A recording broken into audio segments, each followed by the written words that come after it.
I'm Terry. Bob. Ow. It's good. You don't look like a Bob. Oh ya? Berlatar di Boston, Amerika.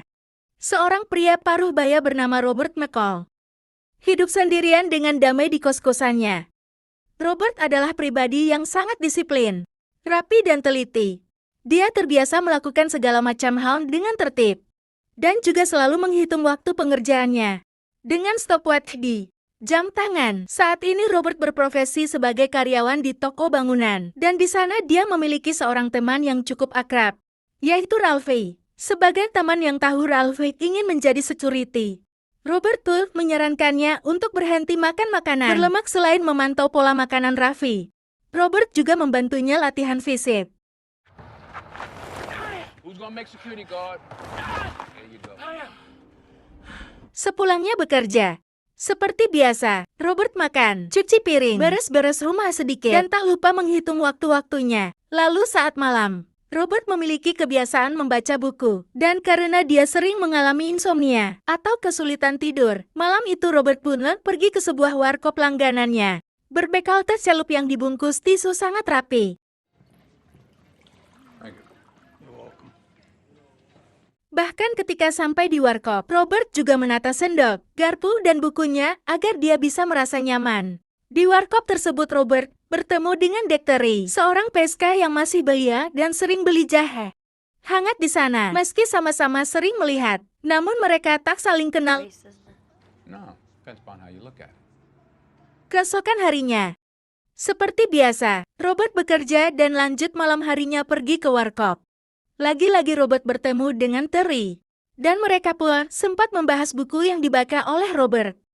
Tak lama kemudian, Terry pun ditelepon oleh seorang pria bernama Slavi, yang ternyata dia adalah mafia Rusia, dan menyewakan jasa wanita-wanita PSK, termasuk Terry. Malam itu Terry harus melayani tamunya, dan dia pun menolak karena pelanggan tersebut bertubuh sangat besar. Namun karena Slavi memaksa, dan si pelanggan juga sudah menjemputnya di depan warkop, mau nggak mau Terry pun menuruti perintah Slavi. Di lain sisi, Robert yang melihat Terry pun berpikiran, sepertinya Terry ini terpaksa melakoni pekerjaan haramnya. Besok malamnya di warkop yang sama, Terry yang merasa hidupnya tersesat, akhirnya ngobrol ngalor ngidul dengan Robert. Mereka pun berkenalan, lalu Terry memberitai nama aslinya yang sebenarnya yaitu Alina. Dia bercita-cita menjadi penyanyi profesional, dan Robert diminta mendengarkan suara rekamannya. Robert pun mengatakan, jika Alina bisa menjadi apapun yang diinginkannya, asal dia mau keluar dari dunia gelapnya saat ini. Lalu dari percakapan mereka, terungkap bahwa Robert dulunya memiliki seorang istri. Namun istrinya telah meninggal, dan kejadian itulah yang berpengaruh besar terhadap hidup Robert. Setelah itu, Robert dan Alina pulang jalan kaki bersama sekalian cari angin. Lalu tiba-tiba seonggok mobil datang yang ternyata See ya. Что ты сделала, а? itu adalah Slavi beserta anak buahnya. Slavi pun langsung menampar Alina, karena Alina telah mengecewakan tamunya semalam. Sampai-sampai Alina dipukul oleh pelanggan tersebut yang membuat mata Alina lebam. Lalu Slavi yang mengira Robert adalah Om Gadun memberikan kartu namanya kalau dia membutuhkan wanita pemuas yang ciamik. Robert pun hanya tersenyum sambil terus melihat Slavi dan anak buahnya. Sejak kejadian malam itu, Robert pun khawatir dengan kondisi Alina, karena sudah beberapa hari dia tidak pernah datang lagi ke warkop langganan. Sampai akhirnya bapak-bapak warkop mendapat kabar bahwa Alina sedang dirawat di IC karena luka pukul yang sangat parah. Gak pakai lama Robert pun langsung datang menjenguk Alina. Dan untungnya sudah ada teman Alina sesama PSK yang menemani. Temannya itu pun menceritakan bahwa majikan mereka bernama Slavi telah menghajar Alina habis-habisan karena sudah melanggar aturan dan dijadikan contoh untuk wanita-wanita lain yang berani melawan. Bahkan Slavi tidak akan segan-segan untuk membunuh jika ada yang berani melawan lagi. Hari demi hari pun dilalui Robert dengan perasaan gelisah, gundah gulana. Apakah dia harus bertindak membantu Alina dan menegakkan keadilan?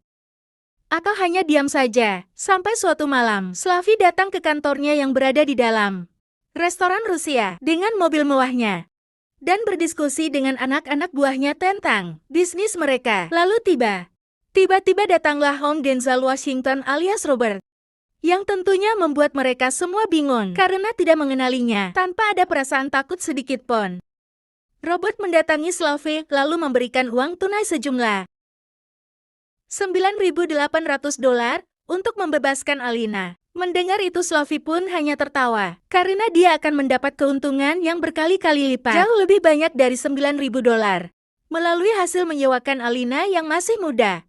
Slavi pun mengusir Robert dari sana dan menyuruhnya mending colek aja sebanyak 9.800 kali daripada memberi uang kecil seperti itu. Sebuah perkataan yang keliru Anda, Slavi.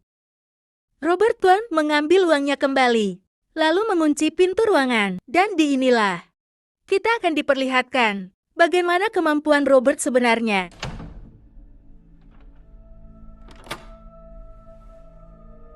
You forget something? Dalam waktu singkat, dia mampu memperhatikan semua hal, detail yang ada di ruangan tersebut. Bahkan dengan edannya, Robert memperkirakan waktu yang dia butuhkan untuk membunuh mereka semua yang hanya dalam 16 detik saja. Bermodalkan senjata musuh dan alat-alat seadanya seperti pembuka botol, juga intuisi dan prediksi yang sangat tajam, Robert pun akhirnya membantai mereka semua dengan dingin dan brutal. Namun, perkiraan waktunya melesat. Yang awalnya diperkirakan 16 detik, ternyata butuh 28 detiknya. Gak jarak jauh sih ya? Setelah pembantaian selesai, Robert pun menganalisa kenapa waktunya bisa melesat. Setelah itu, dia meminta maaf kepada Tuhan karena terpaksa melakukan perbuatan keji. Keesokan harinya, Robert pun bekerja seperti tidak terjadi apa-apa. Dan berita kematian 5 orang itu pun sudah masuk berita. Di lain sisi, seorang pria bernama Teddy baru sampai di Boston dan langsung otoh ke TKP pembunuhan. Kusut punya isut, Slavi adalah bagian dari sindikat mafia yang jauh lebih besar, dengan pemimpinnya bernama Vladimir Pushkin. Sedangkan Teddy adalah orang kepercayaan Pushkin, yang diminta menyelidiki kasus pembunuhan Slavi. Dan anak buahnya, Teddy pun membayar 3 oknum detektif lokal setempat. Salah satunya adalah Paijo untuk membantu menyelidiki, karena kemungkinan pembunuhan dilakukan oleh sekitar 3 orang, akibat persaingan bisnis dengan mafia lain di sana. Esoknya di tempat kerja, Robert mendapat kabar bahwa Ralphie racing secara mendadak. Dia pun langsung mendatangi kafe milik ibu Ralphie, yang ternyata baru terkena musibah kebakaran.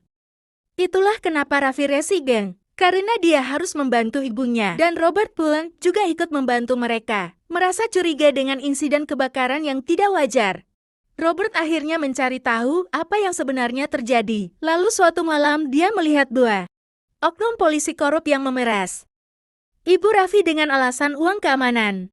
Itu artinya merekalah yang sengaja membakar kafe tersebut agar memberikan efek jera kepada ibu Raffi yang sempat tidak mau membayar. Robert yang sudah mengintai pun menunjukkan bukti rekaman bahwa kedua polisi itu sering memeras banyak pelaku umum. Jelas mereka pun akan memberi pelajaran kepada Robert, tapi justru merekalah yang diberi pelajaran mampus dan diminta mengembalikan semua uang milik orang-orang, atau video tersebut akan tersebar. Setelah itu, Robert juga teman-teman sekantor bermain baseball bersama. Dan terlihat Raffi yang berterima kasih kepada Robert atas bantuannya, karena sekarang dia telah lolos tes dan resmi menjadi security sesuai keinginannya.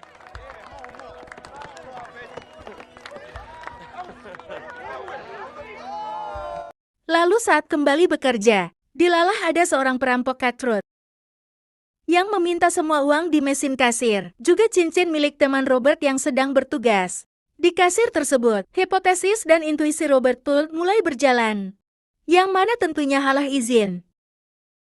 Perkara mudah membunuh perampok itu, namun sayangnya ada anak kecil di dekat sana, dan perampok itu bisa membahayakan nyawanya.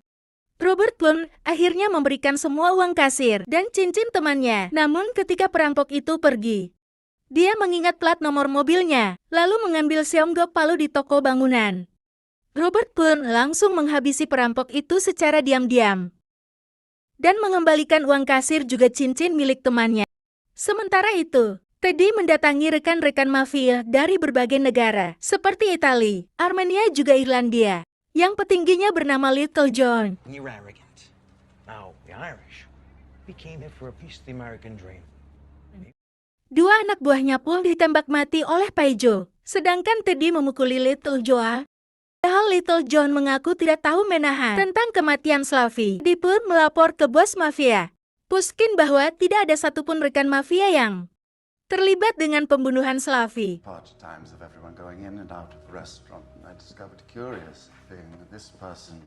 Dan Teddy yakin pembunuhannya pasti orang di luar mafia yang memiliki keterampilan dan sangat ahli membunuh. Pushkin pun menyuruh Teddy segera menyelesaikan pekerjaannya karena bisnis-bisnis mereka mulai terhambat. Setelah itu, Teddy pun menginterogasi sahabat seprofesi Alina untuk bertanya, apakah dia tahu siapa yang pernah bermasalah dengan Slavi?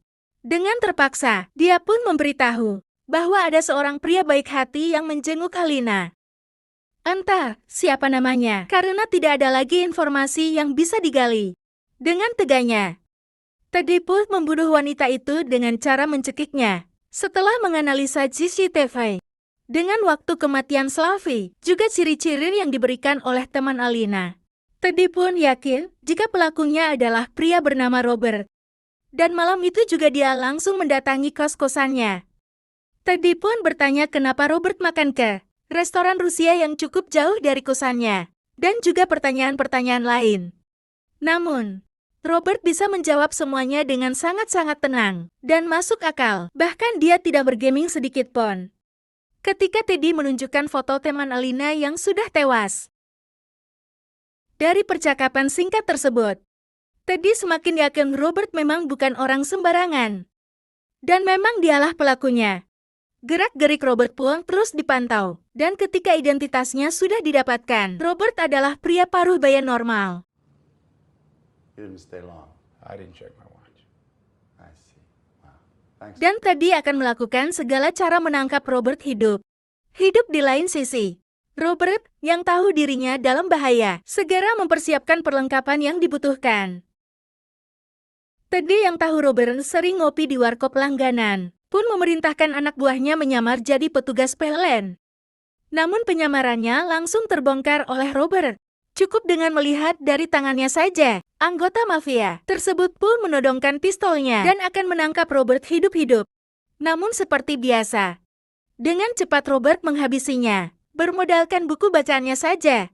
Setelah itu Robert keluar dari warkop dan memfoto. Teddy juga anak buahnya yang mengintai.